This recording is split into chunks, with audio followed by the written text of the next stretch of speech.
મારું નામ બિપિનભાઈ રમણભાઈ પટેલ છે।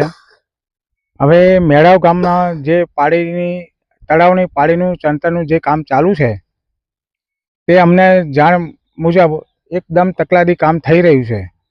જે મટીરિયલ વપરાવું જોઈએ એ વપરાતું નથી અને આ પાડી ચણાવવા બાબતે ગેરરીતિ થઈ રહેલી છે એવું અમને જાણવા મળેલ છે અને આ બાબતે અમે દરેક વ્યક્તિને રજૂઆત કરેલી છે, જેવા કે એમએલએને કરી છે, ભાજપના સહમંત્રીને અમે રજૂઆત કરેલી છે। બધાને અમારે જે તે વિડીયો ઉતારીને જે તે અધિકારીઓ છે બધાને અમે આ વિડીયો મોકલી આપેલ છે।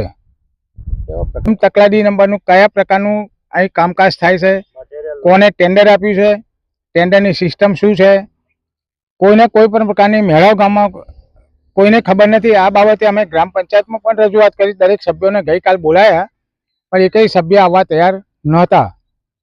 અને બીજી રજૂઆત મારી એ છે કે આ સાઈડ એ પુરાણ થવી જોઈએ, એની જગ્યાએ બિનકાયદેસર પ્રાઇવેટ માલિકીને વેચાણ આપી દીધેલ છે। એની પંચાયતમાં આ માટી બાબતે પંચાયતમાં કોઈ જાણ થયેલ નથી। આ માટી વેચાણથી આવી જોઈએ, પંચાયતમાં આવક થવી જોઈએ અને હું એવું માનું છું કે આ પૈસા ખરા ને સરકારના દુર્વ્યય થાય છે અને મેળાવ પંચાયતની અંદર દરેક જગ્યાએ જે તે સરકારી કામ ચાલે છે દરેક જગ્યાએ પૈસાનો દુર્વ્યય થાય છે। જેટલી વિડીયો જોયે એટલું હું બતાવવા તૈયાર છું।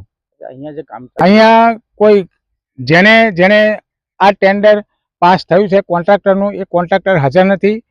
બીજું તેનું કોઈ સુપરવાઇઝર નથી, ખાલી મજૂરો એકલા જ કામ કરી શકે છે, બીજું કોઈ છે નહીં। અમે ગઈકાલે બધું જ ચેક કર્યું છે।